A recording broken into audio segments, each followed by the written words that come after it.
I'd start today just by also acknowledging the traditional owners here in Canberra, the Ngunnawal people, and their elders past, present and emerging.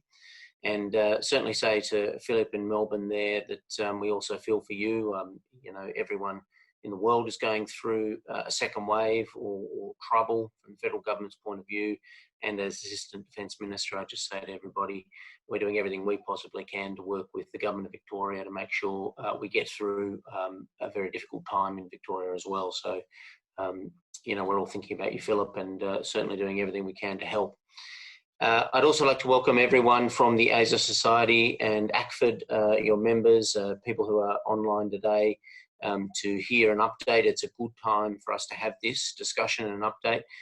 We were just lamenting earlier, Rosie, Richard and myself, about some of the loss of the ability to interact with people, build relationships in person, and certainly in the region that with changes of government, with new personnel, with the loss of that impact, these sort of forums are even more important. And hearing what's going on from the ground, hearing your feedback, hearing your ideas and your inputs as we go is very important to me. And certainly one of the things we can do to keep our flexibility and our adaptability as we move through COVID-19, which is where I'll probably start today's update on what the government's doing in our response through Partnerships for Recovery. It really does go without saying the COVID-19 is changing everything that we're doing. Government is trying to be flexible and adaptive with our budgets, with our policy settings and responses. We're very aware of the impact that this health crisis and the economic crisis that will go with it is having on our neighbourhood and certainly on the world as a whole. We are expecting, the worst recession, perhaps a global depression that we have seen in 100 years. And that translates to the lives and livelihoods of already vulnerable countries and people in Southeast Asia and the Pacific as well, exacerbating conditions that contribute to ongoing poverty, food insecurity and inequality that so many of us have already partnered or worked together on. We also know in the Pacific, in my specific portfolio, the narrow economic bases, or where countries can be reliant on particular sectors such as tourism or others, the impacts are even more severe. And we've done everything we can initially in the first wave to protect revenue bases like remittances, where we could continue to allow workers here in Australia to keep working or extend their stays or visas. But we've got to keep very agile in our policy and our work together and our partnerships together to make sure that as this develops, that we do take as much action as we can to support those countries with those narrow economic bases or that are particularly heavily affected by sector-reliant specifics. So this trajectory that we're on, this unpredictable trajectory of the pandemic, does create a lot of challenges for us in government. We're very aware of that, and together with the Foreign Minister and the Prime Minister, we certainly are thinking forward about how best to utilise our existing budgets, how best to utilise our agencies, how to repurpose and reprioritise money. And I have to say, in the beginning, Australia has continued its strong international reputation of being at the forefront of a crisis or challenge for our partners to ensure that the money has been available. I mean, you've seen money going forward for global vaccine research. You've seen good money, in the Gavi announcement, increasing in funding. You've seen the reprioritising and repurposing of our budgets through Partnerships for Recovery, including parts of our defence budget, which are unable to be spent, given that our federal budget, our Commonwealth budget, has been deferred to October. So we're doing everything we can to accumulate the resources and repurpose them for, a new challenge. So standing with our neighbours is probably one of the most important features of Partnerships for Recoveries and our region's interests. And certainly there is a heavy emphasis on the Indo-Pacific, and that's been the government's policy thrust for some time. But Partnerships for Recovery in the COVID crisis also underscore that the best that we can do is emphasise the work we can do within our own Indo-Pacific region. And while as International Development Minister, I've spent some time getting to know international partners from Europe and others through development ministers' contact groups. We've been sharing ideas. I can honestly say the policy work in development and the humanitarian corridors we're working on with the Pacific Islands Forum and other things have been of great value to other parts of the world and other regions, and we've certainly learned some lessons from them about the things we can do. But we can still continue to share efforts and work together, but yet specialise in our region and our impact that we can make within the Indo-Pacific. So both are certainly still true and available to us as we move through the pandemic. Partnerships for Recovery continues our whole of government approach as well, I'd emphasise, and our development policy, which was already in train before the pandemic, our refresh, was to increase our government's approach to whole of government. You know that the Pacific Step Up has led to an integration of defence and foreign affairs in our Pacific Step Up policy, but in our development policy, we're certainly looking at integrating all arms of the Australian government to better understand what resources we have available, but also utilise them more effectively as well. So we'll continue to use all those diplomatic, trade, economic and security partnerships to ensure those development efforts have the greatest impact, and thinking of them as a holistic item, it doesn't devalue any of those efforts and doesn't devalue the mission, which is the development mission. It just enhances us to understand what tools and how to integrate those tools better from an Australian government perspective. And government is quite a large enterprise and there's many arms of government. Sometimes not every part is as coordinated as it might be. So this ongoing coordination is of great interest to our partners internationally who want to adopt much of that approach. So I'll say a few words about what we're doing in the Partnerships for Recovery, probably just by starting with the Pacific Step Up and certainly for Pacific and Timor-Leste. I might just start with that. We certainly have prioritised the region, and obviously through the Pacific Step Up we have a particular focus through my portfolio on the Pacific and Timor-Leste. We're doing what I've just said, using all the levers of the government, including expanding the reach of the Office of the Pacific and into other arms of the government to make sure that they're coordinated in this development effort. And we've certainly seen a great level of support that we've provided from the start of the pandemic to now, already rolled out. So personal protective equipment, medical supplies in 23 countries, to keep infection rates as low as possible. And I always start by commending all the Pacific Island governments, and the response that they put together is as good as ours. And I appreciate the remarks about how Australia and New Zealand have handled it. But I really want to commend governments in the Pacific for doing what they had to early enough and quickly enough to close their borders, to take it seriously, to get their systems better equipped. And Australia's played our role in helping there. We've certainly funded critical upgrades to health infrastructure where it's been required, rapid financial support to partner governments, sometimes quite substantial partner support. And certainly we've spent a lot of time, and I've focused heavily as through international development on ensuring the region's voice in the international financial institutions, multilateral forums is as strong as it can be for the large amounts of available money that have been put on the table by multilateral banks and global financial institutions, so that we are accessing that money as early as possible during this pandemic. And there's work still to do there, but the region itself is getting access to some of that finance as early as possible, and we continue to see that as a very, very high priority. And then some of the unique things that started, I think, in the Pacific, through the Pacific Islands Forum, establishing the humanitarian corridor and the humanitarian pathway that we've seen has been very important from Australia's point of view. We've had our defence assets, RAAF flights helping with that. That has been, I think, a great example of coordination in the region in a humanitarian sense, to make sure supplies are getting through and vital lifelines of critical supplies can still reach, challenging places when you have the global aviation industry and all aviation industry under such severe threat. And certainly provided help with border management and other focuses of Pacific countries. You've seen the Prime Minister raise the needs of Pacific countries at the G20 in March, and of course our coronavirus global response, international pledging there of 352 million. We've been a serious international player, and we're seriously working with those multilateral forums to ensure and unlock the regional response in the most coordinated way possible.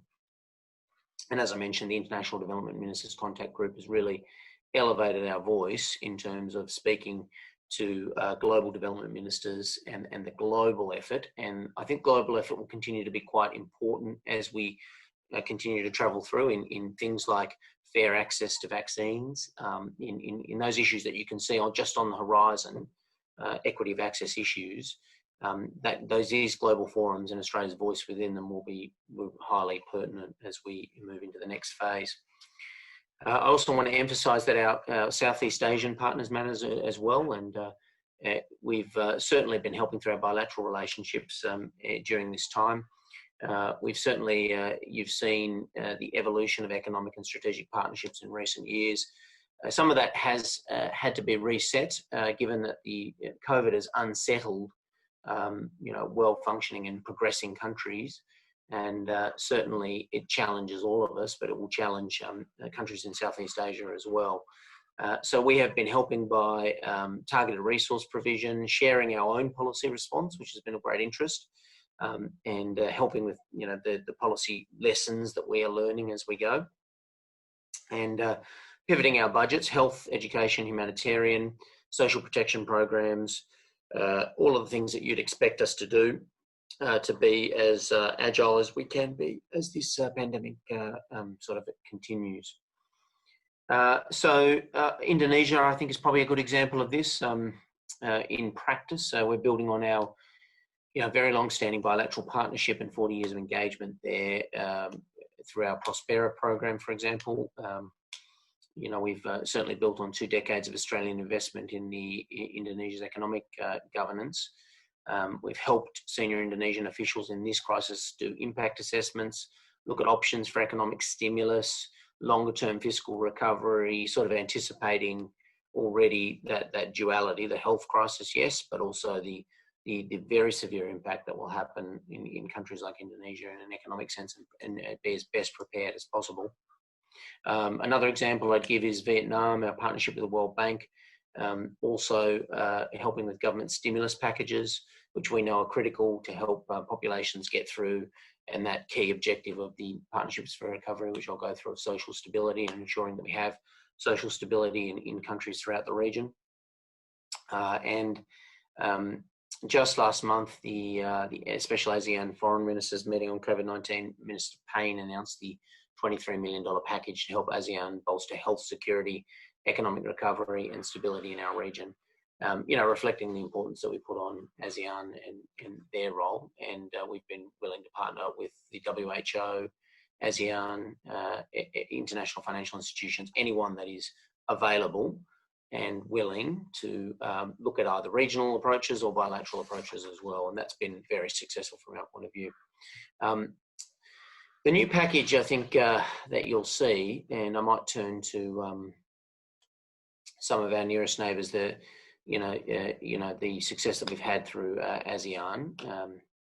I might turn to moving from that over to some of the more global issues. While we do have the concentration in the Indo-Pacific, we also set out our contribution to the global response. I've mentioned a few of the things now, but I think it's worth just briefly summarising them, because Australia, while we've been, as you can imagine, like everyone, domestically focused on our own response and protecting our country, our population, in our region, we also have obligation as a good international citizen. We know that globally we can do a lot, and will be needed to do a lot, and we can't have a strong regional response with international partners if we're not part of a strong global response. So you've seen our world-leading medical research sector in Australia, again, leading the way, and being funded by state and federal governments and supported by state and federal governments to help in vaccine development. I've spoken about the $352 million pledge from Prime Minister Morrison, an early pledge, a strong pledge towards the global vaccine efforts. There's also smaller amounts, 15 million in aid for the development of vaccine diagnostics, obviously through organisations like Hawke MP as well. And I think we're up to about 337 million now in domestic research and development funding, in addition to all of these things. So that's also for the vaccines, the therapeutics, the diagnostics, and the respiratory medicines. So, Australia has certainly been putting its fair share in at every level to ensure that we have this global chain of success. And I've spoken as well about the Gavi commitment, which has been well received, and focusing as well with our partners like Gavi and other regional institutions on what they will deliver for our region in specific as well. And I think that approach from the Australian government of working with multilaterals to ensure that we are getting the benefit within our region has been well received by our partners in our region as well. So another role that we are ensuring we play. And when you think about the outcomes, I think it's one of the things I've found easiest as a minister to actually talk to people about in our development policy. And I think everyone here is aware of the challenges sometimes of and the tensions that come around budgets in development budgets and foreign aid budgets, and the conversations that happen around them. But the health pandemic has highlighted and underscored the relevance, and some of the things we've seen in the Pacific before the pandemic, like the measles outbreak in Samoa, highlights the importance of early interventions on vaccines, childhood vaccinations. And I find these conversations are going very well, with the public and with the community about the role that Australia is playing in these sectors and the things that we're doing, the leadership role. I think, we've also got a role on the board of Gavi now and delivering strong results there. Great packages for PNG and Timor-Leste, for example.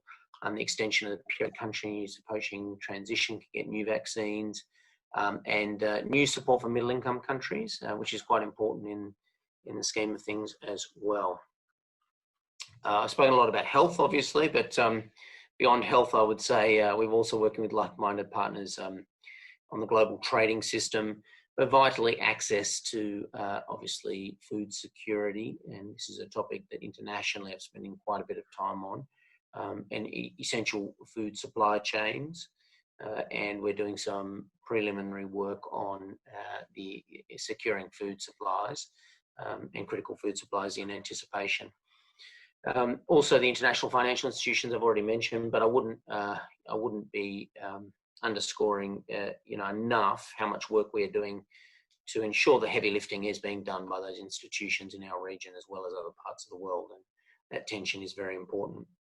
Now, the Australian government's also taken some pretty important decisions throughout this pandemic, and Foreign Minister, myself, and the Prime Minister have ensured, for example, that our global diplomatic network is open and available and in country, and not every country has done that within our region. Other countries have had to make decisions to remove personnel, and we're not critical of those. Everyone had to take the decisions they felt necessary, but we made important decisions to keep people in place, particularly in the Pacific, and protect them, but also ensure that we had those networks available. And we've also continued to support tens of thousands of stranded Australians overseas as well at the same time. And when you think about 25,000 or more Australians returning home, it's a hugely difficult operation. And I want to commend DFAT and all our officers and people on post, and the diplomats and former diplomats here who understand how large those enterprises are in such a short period of time, considering how much has been done and how little was gotten wrong in the scheme of things. We're very grateful to the hard work of all of those networks and the high commissions and embassies across the world, and including through the delivery of our development assistance, and certainly the role that they're going to play through Partnerships for Recovery. So I would just say, Partnerships for Recovery has, and I'm coming to the end of time, Partnerships for Recovery is, I know I'll get a few questions on it, so I'll leave some of that to questions, but this has been probably the most important feature of what we've done, recognising that the budget has moved from May to October, and that is package up every available spare development dollar, defence dollar, and repurpose it and reprioritize it along the principles that we've outlined of social stability, economic security, and obviously the health challenge and the pandemic. And that has enabled us to have $280 million available upfront initially for our region to be able to be repurposed and spent through our Partnerships for Recovery program. So I think you can see there, Australia is not idling. While we have had, one of the most difficult domestic challenges of our time, as every country has faced internationally, we've also kept up our focus. We understand the importance of our regional priorities. I haven't spoken today about our great cooperation with countries like New Zealand on re-establishing travel, which will also lead to a re-establishment of regional travel when we're able to do that. But we certainly have one eye cast on the future as well, and what we're able to do with our partners in this region. So I do want to thank everybody who's involved in our service delivery there. There are some important things that will come up in questions. And I would just mention, now is a good time for engagement with our partner governments in the region, with our development partners throughout the world. Partnerships for Recovery is now being delivered and finalised with our partner governments and partner countries. And that means there is an opportunity for everybody here to ensure that the priorities worked through with the Australian government are delivered along the priorities that we've outlined. So we have a difficult challenge, and I think all of us here know how difficult it will become. And so our partnerships and the partnerships we've got here with the ASIC Society, with ACFID, with all of our great partners in DFAT, continue to be of great importance for us. And I think together we'll do a lot of good and hopefully ensure the protection of a lot of vulnerable communities throughout our region and throughout the world. So thanks for being here today, and I really look forward to your questions.